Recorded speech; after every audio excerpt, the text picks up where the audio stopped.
Tathagata Lokmudra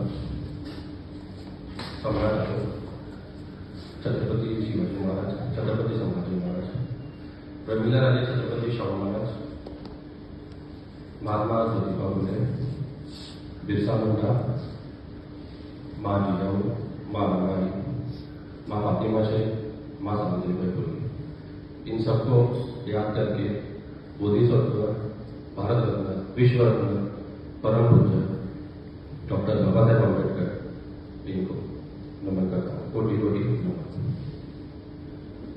remembrance अगर कुछ बोलना ही है डॉक्टर बाबा साहेब अम्बेडकर के बारे में, तो एक घटना के बारे में बताना चाहूँगा। Of course it is untold story, untold story. तो घटना उस दिन का है, इट वॉज 26 नवंबर 1949, जिस दिन भारत का संविधान was presented in the Constituent Assembly. After all the debates, all the discussions and all the presentations, when Baba Saheb returned to his home in Delhi, he was with his associate, Mr. Dayanand Shastri sir. कुछ समय ऐसा था, बाबा साहब mixture of his emotions में थे. He was nervous, he was happy, he was sad, he was crying. Sir Dayanand ji ने पूछा, बाबा साहब क्या हुआ, क्यों हंस रहे हो, पापा क्यों रो रहे हो? उन्होंने बताया इंसिडेंट था जुलाई 1926 का। दैट टाइम बाबा साहब के जो सुपुत्र थे बीबी राजरत्न अम्बेडकर, हार्डली 3-4 साल के होंगे, Rajratna Ambedkar. He was sick, he was so sick that उनको बाबा साहब के पास परिस्थिति इतना स्ट्रॉन्ग नहीं था that he could take to the doctor and give him treatment. And that baby died because of non-treatment, because of not getting the proper medicines and treatment.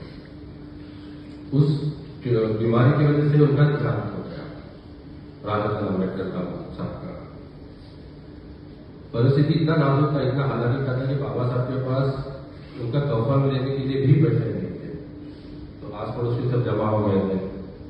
उन्होंने बोला कि अभी तो अंग्रेजी करना पड़ेगा, लास्ट साइड करना पड़ेगा। बट बाबा साहब सिर्फ रो रहे थे, उनके पास पैसा नहीं था, उनके पास कुछ नहीं था, वो उनको नहीं कर पा रहे थे अंग्रेजी, उनका लास्ट साइड से जो खर्चा करना पड़ा था नहीं कर पा रहे थे। माता रमाई फिर जाके समझ गई कि बाबा साहब का परिस्थिति क्या है, क्या सिचुएशन है। उन्होंने जाके एक उनका जो साड़ी, जो पुराना साड़ी लेके आए, उसी में उस बेबी को उन्होंने ऐसा लपेट के एंड दे फ्यूनरल्स।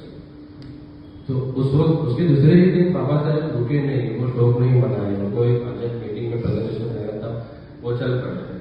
उनको उनके भाई ने पूछा, बिहार कर ली तो आपका बेबी गया है, वेट मॉर्निंग करना पड़ेगा। मेरा एक बेटा गया है, लेकिन तमाम करोड़ों मेरे बच्चे हैं जिनको जरूरत है इसका, तो मुझे जाना ही पड़ेगा। उस वक्त अगेन 26 को बाबा साहब तो ये रिमेम्बर कर रहे थे, उस वक्त ये बोल रहे थे, मैंने एक राजरत्न खोया है, पर तमाम राजरत्न ऐसे पैदा होंगे, ऐसा होंगे जिनको वो इस संविधान के बाद छूट बूट बन के समाज में जुड़ सकेंगे, समाज का कार्य कर सकेंगे और वो हक से जी सकेंगे। एट द सेम टाइम बाबा साहब ने ये भी कहा था कि संविधान मैंने बनाया है, नो डाउट इतना भी अच्छा हो, लेकिन जब तक उसको इम्प्लीमेंट करने वाले उसको उतना सीरियसली नहीं लेंगे तो वो संविधान अच्छा नहीं कहलाएगा।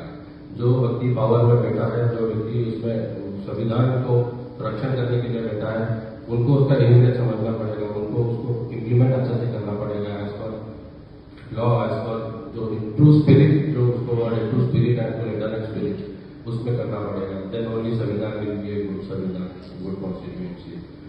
और इसी मतलब उनको ये भी था कि संघर्ष यही एक जीवन है, संघर्ष करना ही है। और उनका वो जो सेक्रीफाइस था कि उनको जो मतलब पैसा भी नहीं था बेबी को टेक केयर करने के लिए, वो सेक्रीफाइस और आज का सेक्रीफाइस का जमीन आसमान का फर्क है। ये सेक्रीफाइस तो उनके सामने ये सेक्रीफाइस कुछ भी नहीं है।